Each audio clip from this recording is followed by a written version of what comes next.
സഖാവ് ലെനിൻ ഓർമ്മയായിട്ട് 100 വർഷം തികയുന്ന ഈ അവസരത്തിൽ സഖാവിനെ കുറിച്ച് നല്ല ഓർമ്മകൾ പങ്കുവയ്ക്കുകയാണ്. ചരിത്രത്തിൽ സഖാവ് ലെനിൻ ആരായിരുന്നു?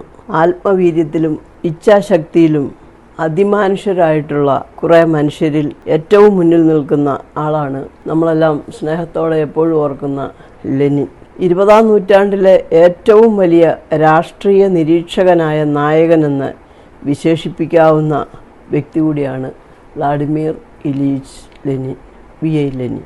ലോകമുള്ളിടത്തോളം കാലം അദ്ദേഹം കൊണ്ടുവന്ന അദ്ദേഹത്തിൻ്റെ വികസന പരിപാടികൾ, സപ്തവത്സര പദ്ധതി എന്ന പേരിൽ അദ്ദേഹം തുടങ്ങിയത് ആ കർമ്മകുശലതയുടെ തീവ്രതയിൽ അത് 5 വർഷം കൊണ്ട് പൂർത്തിയാക്കുകയും പിന്നീട് നമ്മുടെ രാജ്യം ഉൾപ്പെടെ പലരും പഞ്ചവത്സര പദ്ധതികൾ ആയിട്ട് രാജ്യത്തിൻ്റെ പുരോഗതിക്ക് വേണ്ടി ആ രീതി സ്വീകരിക്കുകയുണ്ടായി.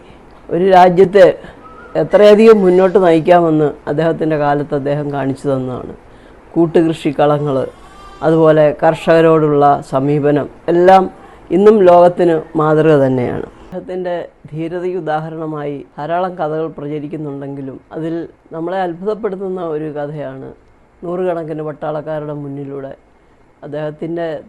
അദ്ദേഹത്തെ എവിടെ കണ്ടാലും വെടിവെച്ച് വേണം എന്ന് ഉത്തരവിട്ടിരിക്കുന്ന ഒരു കാലഘട്ടത്തിൽ നൂറുകണക്കിന് പട്ടാളക്കാർ നിൽക്കുന്ന അവരുടെ മധ്യത്തിലൂടെ അദ്ദേഹം ധൈര്യത്തോടെ നടന്നു പോയപ്പോൾ ഒരു പട്ടാളക്കാരൻ അദ്ദേഹത്തെ മനസ്സിലാകുകയും അത് ആ ലെനിൻ എന്ന് പറയുകയും ആ പട്ടാള ഉദ്യോഗസ്ഥനോട് പറഞ്ഞപ്പോൾ ആ മേലധികാരി പറഞ്ഞു, വിഡി, ലെനിൻ ഇത്രയും മണ്ടത്തരം കാണിക്കുമോ, നമ്മളിവിടെ നിൽക്കുമ്പോൾ ഇങ്ങനെ പോകുമെന്ന്.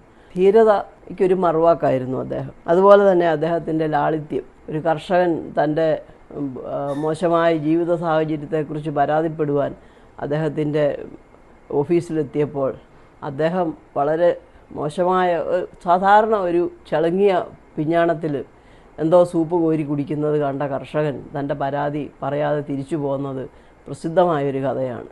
അങ്ങനെ ലാളിത്യത്തിൻ്റെ ഏറ്റവും വലിയ ഒരു ഉദാഹരണമാണ് അദ്ദേഹം. സഖാവിന് എൻ്റെ ഹൃദയാഭിവാദ്യങ്ങൾ അർപ്പിച്ചുകൊണ്ട് നിർത്തുന്നു.